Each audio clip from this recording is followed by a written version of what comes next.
Арилжааны банкуудын холбоо болон удирдлагууд Төв банкны бодлогын хүүг өндөр байна гэж үзэж байгаа. Иймээс арилжааны банкуудын үйл ажиллагаанд цөргөөр нөлөөлнө гэж тайлбарласан. Харин өнөөдөр Монгол банк бодлогын хүүгээ хэвээр нь үлдээхэр болсон тухайга албан ёсоор зарлалаа. Ирэх жил Монгол улсын эдийн засаг та бүгдээрээ мэдж байгаа. Нэлээд их өсөлтийн жилүүдийн өмнөх урьдчилсан бэлтгэл ажил, хөрөнгө оруулалтаа хийх жилүүд гэж засгийн газар томьёолж байгаа.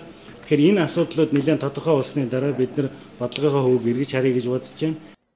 Үндэсний статистикийн хорооны мэдээгээр энэ оны 9-р сарын байдлаар инфляц улсын хэмжээнд жилийн 10.6%, Улаанбаатар хотод 10.9% байна гэжээ. Оны эхний хагас инфляц эрчимтэй нэмэгдэж байсан. Харин инфляцийн өсөлт 3 дахь улиралд буурсан гэсэн дүн мэдээ гарсан байх юм а. Энэ сарын 1-ээс төрийн албан хаагчдын цалин болоод тэтгэвэр тэтгэмж 30%-аар нэмэгдсэн. Энэ нь инфляцид нөлөөлөөгүй гэж Төв банкнаас мэдгдлээ.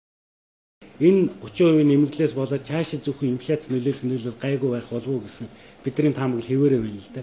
Хэрвээ энэ 30% чинь одоо юу гэдэг нэмэгдээгүй байсан бол инфляцийн түвшин өнөөдрийн 10.6-аас арай доогуур байх нь бол бас ойлгомжтой шүү дээ, тийм. Макро эдийн засгийн бодлогыг тодорхойлох 2011 оны төсвийн төсөл улсын их хурлаар хэлэлцэж эхлэегүй байгаа. Засгийн газар болоод их хуралд өргөн бариад байгаа төсвийн төслөөс гадуур ихээхэн хэмжээний хөрөнгийг гаднаас татаж хөрөнгө оруулалтын том төслүүд хэрэгжүүлэх зорилготой байгаа юм байна. Гэвч хэмжээ цаг хугацааны хуваар тохирохгүй байна гэж Монгол банкны удирдлагууд мэдэгдэж байна. Энэ бүхэн мөнгөний бодлогын хүүг бууруулах боломжийг хязгаарласан гэж тайлбарласан юм а.